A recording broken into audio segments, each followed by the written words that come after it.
how to calculate your bid amount, and how to write a proposal. Those are the two most common issues I see people have with government contracting.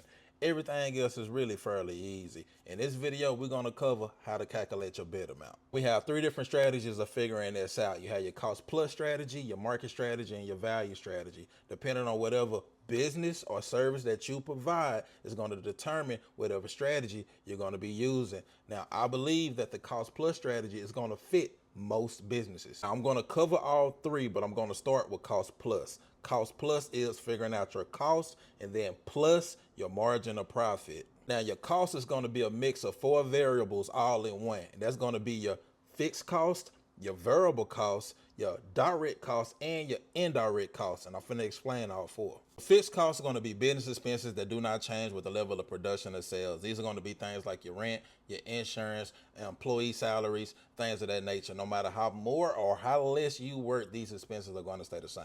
Your variable costs are your business expenses that change directly in proportion with the level of production or sales. These are going to be the costs that go up the more you actually do business. The more items you ship, the more shipping costs you're going to have. The more you drive, the more fuel you're going to use. The more you cook and have the lights on in your building, the higher your electricity bill is going to be. It's going to be a variable. The more you do business, the more these expenses go up. Now, your direct cost is the expense that deal directly with your product or your service. Hypothetically, you got a restaurant, you make burgers. The direct cost would be the ingredients that go inside of your burger, the buns, the meat, the tomatoes, the lettuce, all of that. It would be the direct cost of your burger. But let's say your indirect cost would be your marketing or your administrative team, your guy who mop the floors. These are costs that you got to have to do business, but it doesn't necessarily deal directly with the burger itself. Indirect. Once you figure out all of your costs, you're going to have to add them together. And then once you add them together, you're going to have to break them down into the unit. Meaning, once you add them together, you're going to have to divide it into the unit. The unit is going to be dependent on whatever product or service that you have. If you have a transportation company or a courier service, most likely the unit is going to be the mile. If you have a janitorial service and you're cleaning buildings, most likely the unit is going to be the square footage. If you have a product, most likely it's going to be per product. You get what I'm saying? So you got to add all of your cost up just to divide it all the way down into the unit. Now you have figured out your cost. That cost is going to be your break-even cost. Meaning if you made that exact amount of money, you have everything inside of your business paid for, but you didn't make a profit and you didn't lose any money. Now it's time to actually add on your profit margin. Your profit margin can be 10, 20, 30, 40, 50%, whatever you feel like you want your profit margin to actually be. Hypothetically, you got a courier service or a transportation service. You found that your cost is going to be $1.50 per mile. Now you want to get ready to add a 50% profit margin on top of that.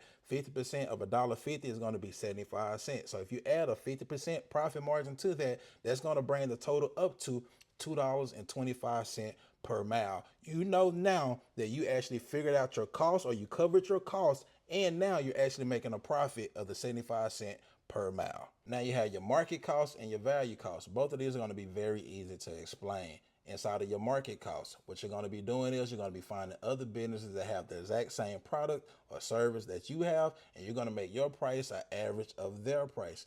Me personally, I don't think that's a very good idea. The reason why is because you don't know what their cost of operation is. They can have a very cheap cost of operation. And if you're trying to make your price the same as their price, you might be putting yourself out of business. Now, for certain industries, the market costs actually work.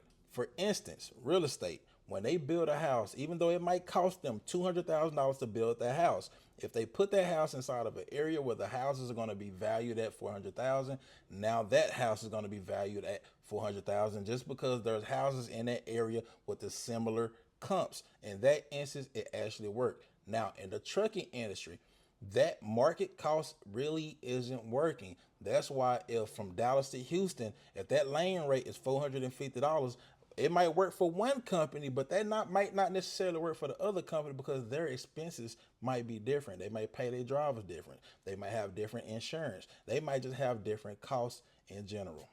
Last but not least, you got your value cost. Your value cost is going to be based off of whatever value you feel like your product or service is, not necessarily the cost or the market rate. So, hypothetically, say you got a consulting firm, it doesn't necessarily cost you much to actually perform that, but for your time, you want to charge $500 an hour. $1,000 an hour. Or if you have a product and you feel like the value of that product, let's say like how Jordans feel like the value of their product is $200 to $250 a shoe, even though it might only cost them $10 to $20 to actually make the shoe. So of course, in that situation, they're probably 1,000% over the cost plus, but value wise, people buy it because they feel like that's the value of it too. Downside with value costing is you can price yourself out of the game. Other than that, that's how you figure out your cost in between all three of those different analysis between your cost plus, your market, and then your value.